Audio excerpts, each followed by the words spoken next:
This has never happened before, and it will probably never happen again in my garden. My rhododendron, which only blooms 2 weeks out of a year, is making a beautiful show of flowers the same time that my most favorite, most special palm tree is turning red, which it also only does 2 weeks out of a whole year. But usually these don't do it at the same time, and the fact that it is just making my head and my heart explode. I am sweaty, but I had to show you.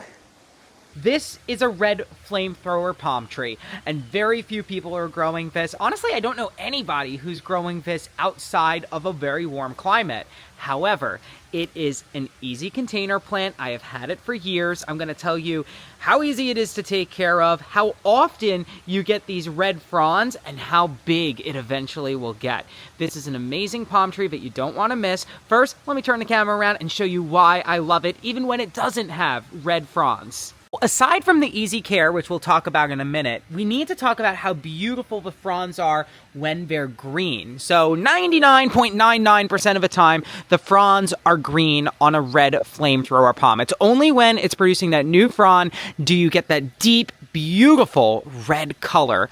But it has this beautiful glossy green to the leaflets, and look at how big the leaflets are. Absolutely massive, and that's another reason why I love it. The fronds are huge. I'm going to take the camera out of my hand so I can show you how big the frond is. Flamethrower palms are just massive. When they grow a new frond, it literally doubles in size. The plant is very horizontal, so I'm going to take the frond that you can't really see behind me and try and, I don't even know if this is showing up on video, but can you see how big it is? It is way, way longer than I am tall. So the plant is super wide. It's not growing in a very big container. Look at how gorgeous this trunk is, by the way. Some variety of flamethrower palm actually get a watermelon kind of speckle to the crown shaft. So the crown shaft is this absolutely gorgeously smooth part of the trunk, and then you have the nice rings on the bottom of a trunk. So this is a beautiful palm tree, and even if it never made a red frond, its beauty, its looks alone would make it a fantastic container plant. But let's talk about maintenance and how easy it is to take care of. So I do live in New York. All of those plants on my patio, every single one of them goes inside the house during the winter time,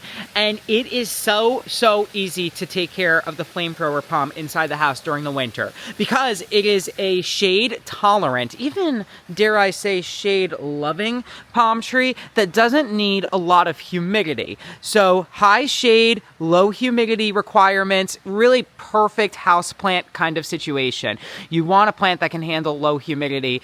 I mean, I can't stop gawking over this thing. Look with my rhododendron. Ah! How pretty! How beautiful. I don't think I have ever made a video where I'm as excited to talk about a plant as this one. Okay, how long does it stay red? This is a question that I get a lot. Everybody wants to know, firstly, does it keep its beautiful red color? Obviously, no. It's only when the newest frond is emerging for about a week or two. So it's a pretty short show.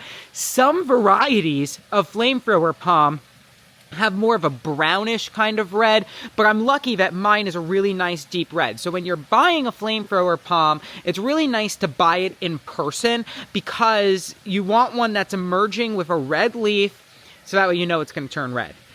But if you don't, then, you know, honestly, most of the time they do turn red. If it's from a reputable nursery, it probably does turn red. But there are some flamethrower palm trees that don't have that red new frond, just a heads up. But again, beautiful plant regardless. Mine turns a deep red for about 2 weeks.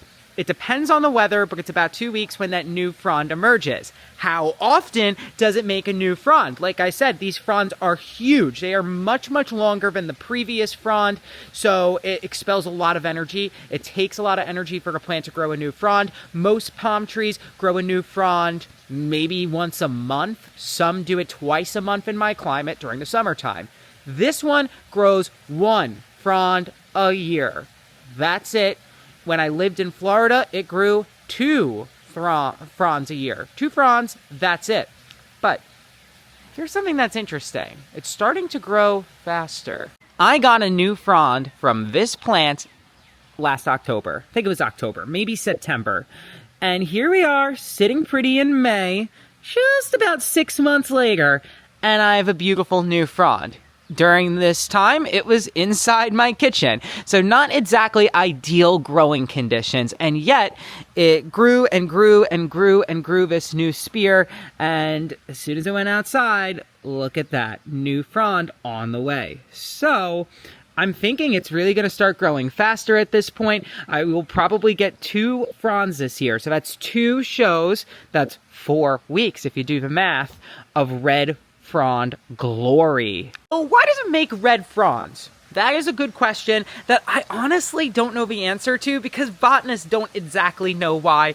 Is it because it's trying to protect itself from sun damage? That's possible, because the red new frond emerges and the red coloration can handle sun exposure a little bit better than the green leaves maybe can, and this is an understory palm tree, so maybe that's an adaptation to keep it from getting sun damage.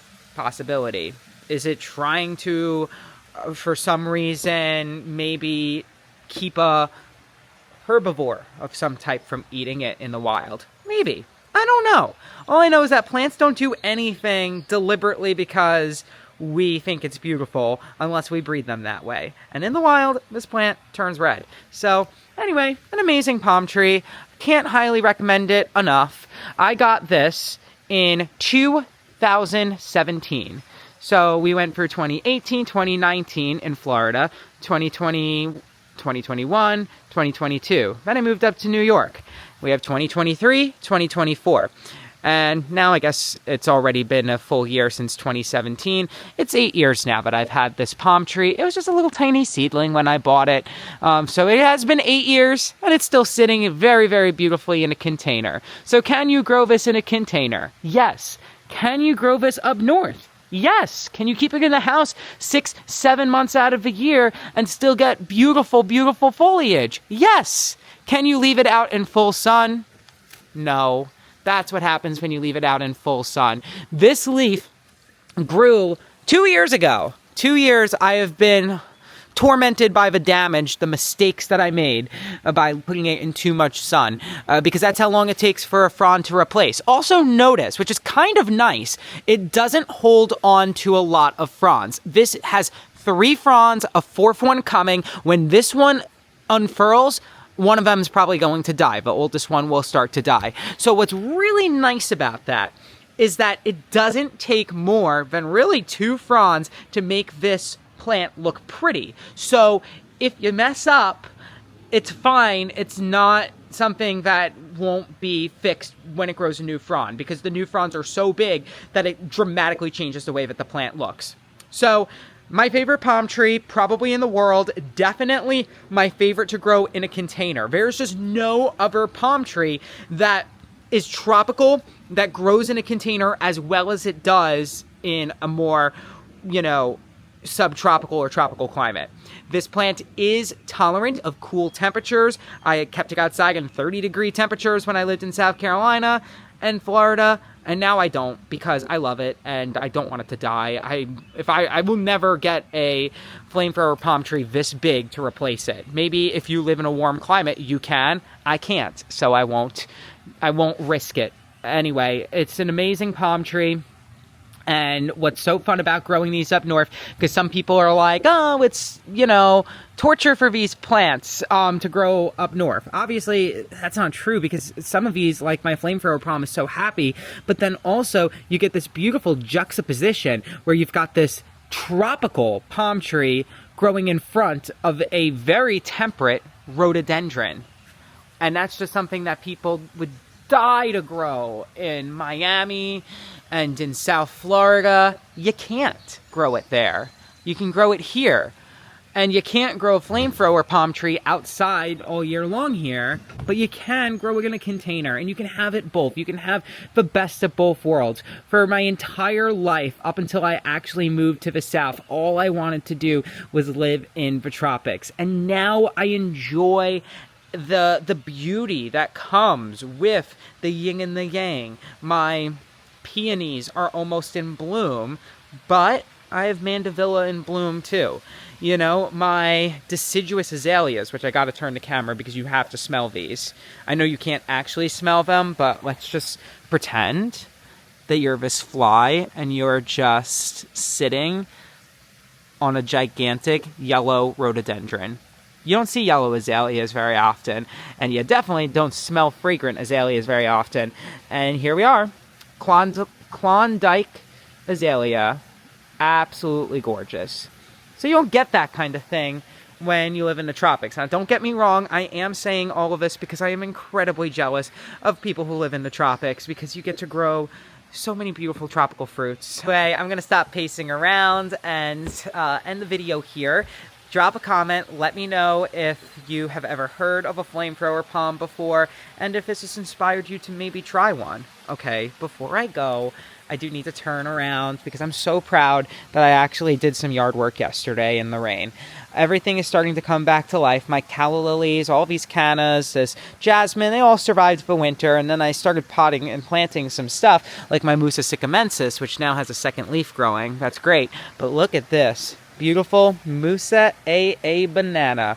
I took the plunge and I put it in the ground with the dark leaf elephant ears. I'm gonna get some more dark leaf plants to kind of put underneath it. I have, this is my elephant ear corner. We've got tons of elephant ears. I have 1, 2, 3, 4 types of elephant ears, all sitting pretty here.